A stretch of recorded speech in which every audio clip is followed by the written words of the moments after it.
In your opinion, I spoke to him and he did say to me that he's meeting with Elhem today. Do you fancy your chances to land that one, and who could we see him? Yeah, look, I think Edgar Berlanga is a fighter that everybody wants. You know, us, PBC, he obviously was with ESPN, Golden Boy.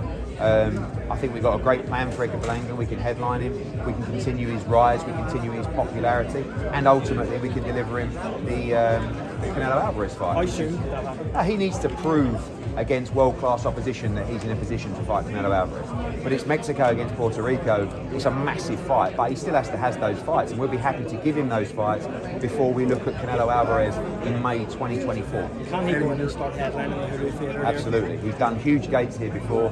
He's a big star. In the right fights, Edgar Berlanga is a headline attraction for sure. Eddie, in your opinion, Spence is officially moving up, supposedly moving up to 154 to fight Thurman. Do you think he will end up coming back down to 47, or you think it's just like... No, I think he's been 147 for a long time.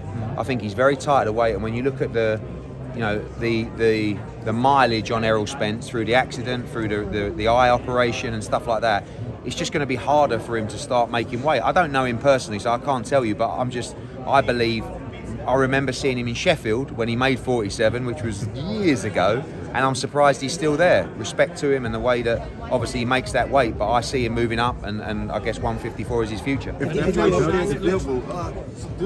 What weight class is that going to be? Is it going to be 168 or something? Canelo would like that fight at 175 because he feels that's where he lost before. But Dimitri Bivol wants legacy. If he wants legacy and belts and can make 168 safely, which they say he can, then maybe we can make that fight at 68 to provide an undisputed opportunity for Dimitri Bivol.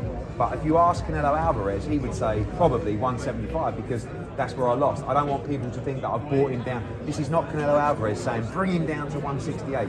This is just a way to maybe make the fight to give Dimitri Bivol more opportunity at legacy. Your views on Kell Brook has come out today and admitted, obviously, the video of him taking cocaine was himself, and he apologised to his family and friends. Just your views and opinions on that, and what we can do as a support to help fighters post-boxing. Yeah, you know, I don't really want talk about fighters' personal life, but Kell Brook is a fighter that, you know, walks away from the sport and has a big hole in his life when you leave boxing or you leave something that you love. And boxing has been Kell Brook's life for years and years and years, and you see that when that buzz leaves you, you know, you can put yourself in a difficult place mentally. Kell Brook is someone we have a huge history with. One thing I'll tell you about Kell Brook is he's a good person with a huge heart, and we should all support him, and his family should and will support him, of course. Boxing should support him, and, you know, I'm sure that he'll be back on the horse, and, you know, like I said, he's a good man.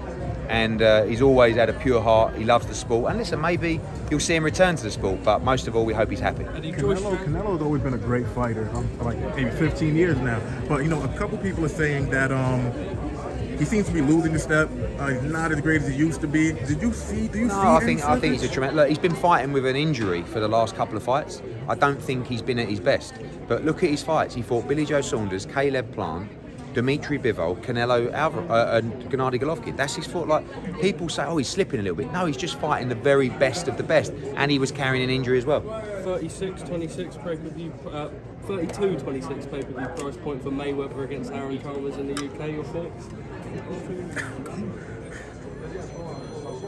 Nothing at all. Speechless. Joyce Jang maybe clash with Sheffield. How will that affect your?